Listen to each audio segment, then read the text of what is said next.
શું ચાલતી વખતે તમારા ઘૂંટણમાંથી અવાજ આવે છે? શું તમે જ્યારે બેસીને ઊભા થાવ છો એ વખતે તમારા ઘૂંટણમાંથી અવાજ આવે છે? જો હા, તો આ વિડીયોને અંત સુધી જરૂરથી જુઓ.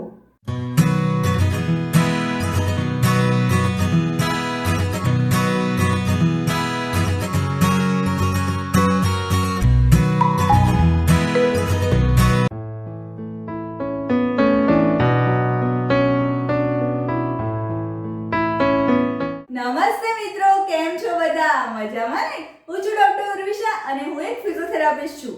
ફરી એકવાર આપ સૌનું મારી આ YouTube ચેનલ પર સ્વાગત છે.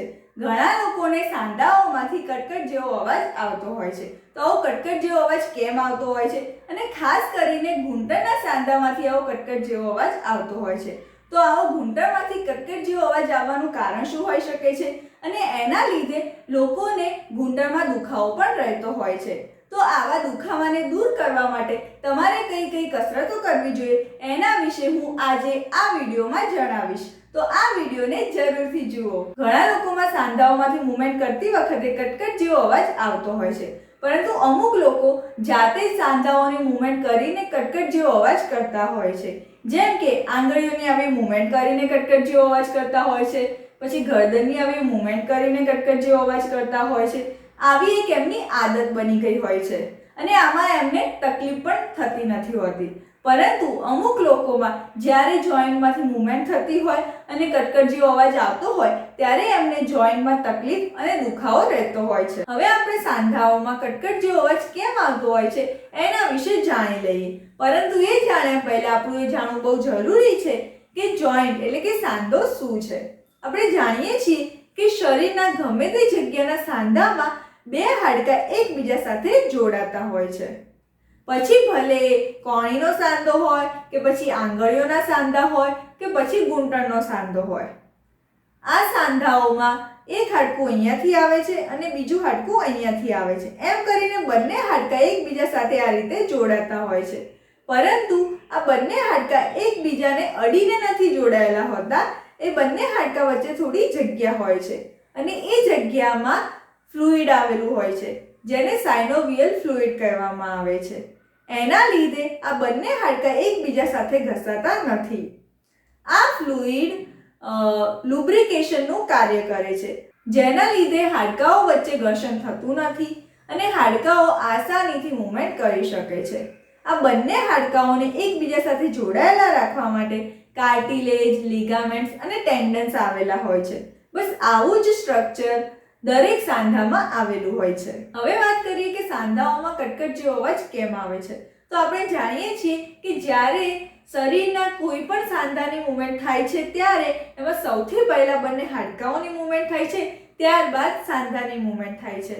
તો જ્યારે આપણે સાંધાની મૂવમેન્ટ કરીએ છીએ ત્યારે હાડકાની મૂવમેન્ટ થાય છે અને એની વચ્ચે જે સાયનોવિયલ ફ્લુઇડ આવેલું છે એની મૂવમેન્ટ થાય છે. એના લીધે ત્યાં એર બબલ્સ એટલે કે હવાના પરપોટા બને છે. હવે આપણે ફુગ્ગો ફોડીએ છીએ ત્યારે કેવો અવાજ આવે છે? એવો જ અવાજ જ્યારે આ એર બબલ્સ એટલે કે હવાના પરપોટા ફૂટે છે ત્યારે આવે છે, જેને આપણે કટકટ જેવો અવાજ કહેતા હોઈએ છીએ. અને ઇંગ્લિશમાં વાત કરીએ તો પોપિંગ સાઉન્ડ, ક્રેકિંગ સાઉન્ડ કે ક્રેપિડસ કહેવામાં આવે છે. મિત્રો, ઘણા લોકોને આંગળીઓની આવી મૂવમેન્ટ કરીને કટકટ જેવો અવાજ કરવાની આદત હોય છે. ઘણા લોકોને ગરદનની આવી મૂવમેન્ટ કરીને કટકટ જેવો અવાજ કરવાની આદત હોય છે. આ આદત ખરાબ છે. આવું કરવાથી જે લોકોને કોઈ તકલીફ થતી નથી એમના માટે નોર્મલ છે. પરંતુ જ્યારે વ્યક્તિમાં સાંધામાંથી મૂવમેન્ટ થતી હોય અને એમને કટકટ જેવો અવાજ આવે છે અને એના લીધે એમને તકલીફ થાય છે કે દુખાવો થતો હોય તો એમને જાણવું જોઈએ કે એમના સાંધામાં કોઈ પેથોલોજીકલ પ્રોબ્લેમ હોઈ શકે છે. સાંધાઓમાં કટકટ જેવો અવાજ આવવાની વાત કરીએ તો ખાસ કરીને ઘૂંટણના સાંધામાં કટકટ જેવો અવાજ વધારે આવતો હોય છે. જ્યારે વ્યક્તિ બેસીને ઊભો થાય છે ત્યારે એના ઘૂંટણના સાંધામાં કટકટ જેવો અવાજ આવે છે. જ્યારે વ્યક્તિ ચાલતો હોય ત્યારે એના ઘૂંટણના સાંધામાં કટકટ જેવો અવાજ આવતો હોય છે અને સૌથી વધારે જ્યારે વ્યક્તિ પગથિયે ચડતો હોય ત્યારે એના ઢીંચણના સાંધામાંથી કટકટ જેવો અવાજ આવતો હોય છે. આવો કટકટ જેવો અવાજ આવવાના લીધે એમને ઘૂંટણના સાંધામાં દુખાવો રહેતો હોય, તકલીફ થતી હોય છે, ત્યાં ઘૂંટણના સાંધામાં સોજો આવી જતો હોય છે અને એ ઘૂંટણના સાંધાની જે ઉપરની સ્કિન છે એ લાલાશ પડતી પણ દેખાઈ શકતી હોય છે. હવે વાત કરીએ કે કેવા લોકોના ઘૂંટણના સાંધામાંથી આવો કટકટ જેવો અવાજ આવી શકે છે. આપણા શરીરનો સૌથી વધારે વજન આપણા ઘૂંટણના સાંધા પર આવતો હોય છે. એટલે જ જે લોકોના શરીરનો વજન વધારે હોય એ લોકોના ઘૂંટણમાં દુખાવો રહેતો હોય છે અને એમના ઘૂંટણમાંથી આવો કટકટ જેવો અવાજ પણ આવતો હોય છે. જે લોકોની ઉંમર 60 વર્ષથી વધારે છે એ લોકોના ઘૂંટણમાંથી પણ કટકટ જેવો અવાજ આવતો હોય છે. તથા જે લોકો સ્પોર્ટ્સ પર્સન છે એમાં પણ જેમને દોડવાનું વધારે રહેતું હોય એ લોકોના ઘૂંટણમાંથી આવો કટકટ જેવો અવાજ આવતો હોય છે. જો તમારા ઘૂંટણના સાંધામાંથી આવો કટકટ જેવો અવાજ આવતો હોય અને એના લીધે તમને દુખાવો રહેતો હોય તો એ દુખાવાને દૂર કરવા માટે તમારે કઈ કસરતો કરવી જોઈએ એના વિશે ચાલો હવે જાણી લઈએ.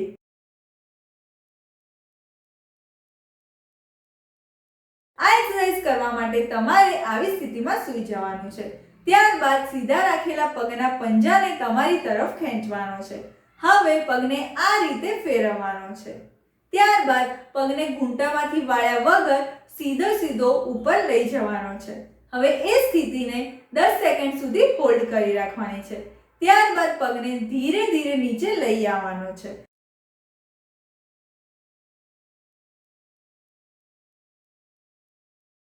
બસ આ જ રીતે આ એક્સરસાઇઝને 10 વાર રિપીટ કરવાની છે.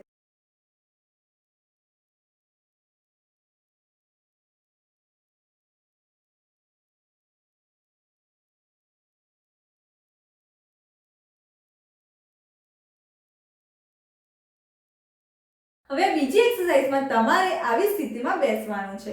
ત્યારબાદ તમારા બંને પગના ઘૂંટણ વચ્ચે ઓશિકું કે તકિયું આ રીતે રાખવાનું છે.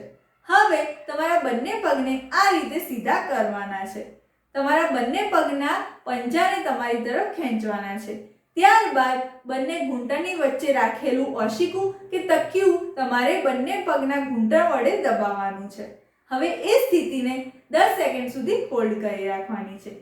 ત્યારબાદ પગને ધીરે ધીરે નીચે લઈ આવવાનો છે. બસ આ જ રીતે આ એક્સરસાઇઝને 10 વાર રિપીટ કરવાની છે.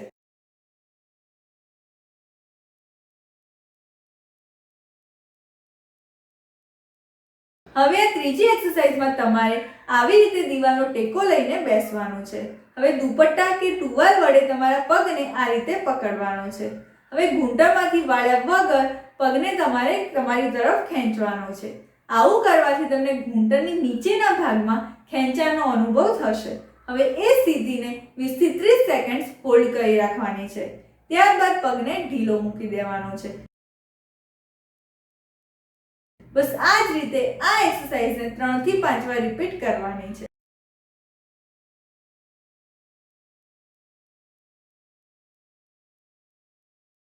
હવે આ એક્સરસાઇઝમાં તમારે આવી સ્થિતિમાં સૂઈ જવાનું છે. ત્યારબાદ દુપટ્ટા કે ટુવાલ વડે આ રીતે તમારે તમારા પગને પકડી લેવાનો છે.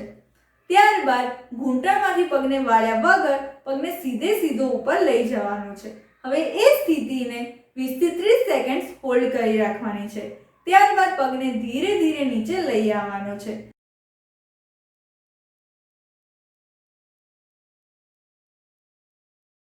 બસ આ જ રીતે આ એક્સરસાઇઝને પણ 3 થી 5 વાર રિપીટ કરવાની છે.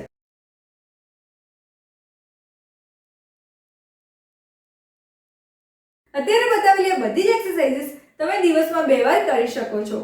જો તમને મારો આજનો આ વિડીયો ઉપયોગી લાગ્યો હોય તો મારા વિડીયોને લાઈક કરજો, શેર કરજો અને મને કોમેન્ટ કરીને જરૂરથી જણાવજો કે તમને મારો આજનો આ વિડીયો કેવો લાગ્યો. જો તમે હજી પણ મારી ચેનલ સબસ્ક્રાઇબ નથી કરી તો જલ્દીથી કરી દો, જેથી તમને બીજા આવા જ એક્સરસાઇઝીસથી રિલેટેડ મારા વિડીયોઝ જોવા મળી શકે. તો આવતા અઠવાડિયે ફરીથી મળીશું નવી જાણકારી સાથે, નવી એક્સરસાઇઝીસ સાથે. ત્યાં સુધી એક્સરસાઇઝ કરતા રહો અને દર્દથી મુક્તિ મેળવો. Thank you.